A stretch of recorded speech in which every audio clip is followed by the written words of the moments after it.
The House passes a bill to detain and deport illegal immigrants who assault police officers.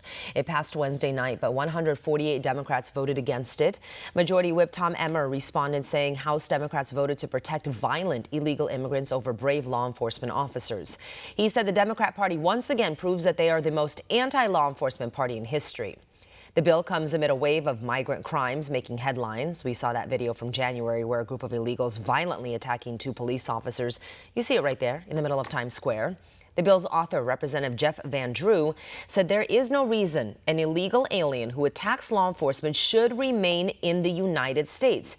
It shows zero respect for the rule of law, American institutions, and they will not be positive contributors, that is, to our society. Meanwhile, another House-backed border bill continues to collect dust in the Senate.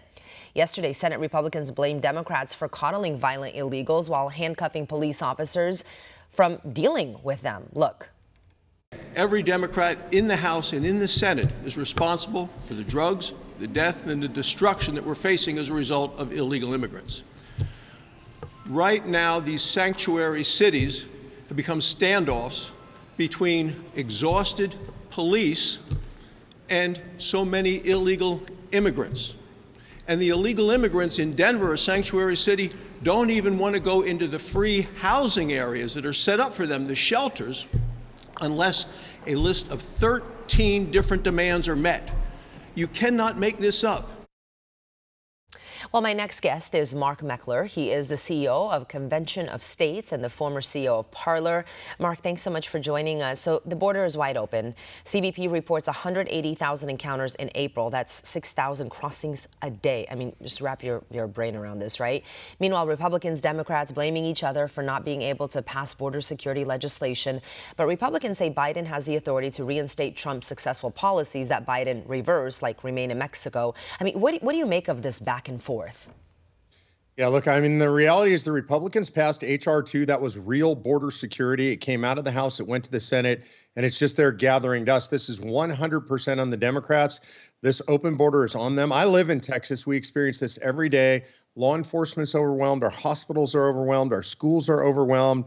We've got fentanyl deaths up to 100,000 a year all over the country, sex trafficking, child sex trafficking. I mean, the evils are incredible. It is 100% on the Democrats right now. I mean, do you think we've seen the worst of it? You're saying, you know, the hospitals are packed.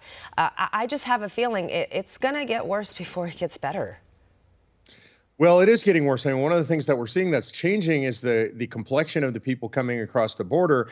We're seeing more and more people from all over the world, people from China, people from Afghanistan, people from countries where we know there's our hotbeds of Islamic terror. So it's not only getting worse in number, but it's getting worse in the character of the people coming across the border. And Biden is doing nothing. I mean, it's not just, you know, illegal crossings over by foot. In California, we're seeing them coming in on panga boats, which is actually nothing new, but it was kind of rare. You saw it once in a while. I mean, this is happening all the time. What is Biden's end game here? I think the end game is to overwhelm the United States electoral system. They're going to bring in, they have brought in millions, over 10 million as far as we know, 10 to 20 million illegal immigrants. They're making it easy for those people to register to vote all over the country in every blue state. And I think the goal ultimately is to overwhelm the electoral system. So, you know, what do you make of, you know, what's going on college campuses, how it's all being handled? Yeah, look, I think that the Biden administration has been absent on this issue, and at worst, they're encouraging the issue. It's an absolute disaster. We're seeing the rise of anti-Semitism like nothing I've ever seen in my lifetime. I'm a Jewish Christian, so it hits particularly hard and at home with me. I've not seen this sort of anti-Semitism, and the idea that it's being allowed to happen, this is much like Germany pre-World War II. The campuses in Germany were hotbeds of anti-Semitism, anti-Jewish hatred, and this is being allowed to grow and even being encouraged by our government. It's very interesting because CNN just came out with a report on what happened at UCLA, totally vilifying the pro-Israel, pro-American protesters, going to deep length to actually find who these people were there standing up against this, but not doing the same thing on the other side. Who are in these encampments? Are they students? What's going on? None of that. Well, we know for a fact that in most places, at least half of them are not students. They're agitators. They're professional agitators. They're paid by the left. They're paid by non-government organizations, often traceable to George Soros's network of organizations. One of the things that I hope we do when President Trump wins the election, I think we need to go after all of these organizations. Every one of them should be raided. Their books should be opened. All of their technology should be seized. We should use the DOJ against them, frankly, the way the DOJ has been used against the right. We're going to have to uncover this network of anti-Americanism or we're going to lose our country. Yeah, what do you make of the way that, Donald Trump's been treated? I mean, he's tied up in court. Very hard for him to go out there and campaign. Yeah, I mean, what we're seeing absolutely, and this is the pinnacle of it, is a two-tiered system of justice. But it's not just Donald Trump. If you look at what's happened to all these J6 defendants, if you look what happens to anybody who protests outside an abortion clinic, I go all the way back in my political career to the Tea Party movement, and the IRS targeted us directly. They targeted my family. They targeted my friends. So we've experienced this two-tier justice system for a long time. It's reaching its pinnacle in Donald Trump. Yeah, Mark, you're the CEO of the Convention of States. Tell us a little bit about your organization, what you're working on.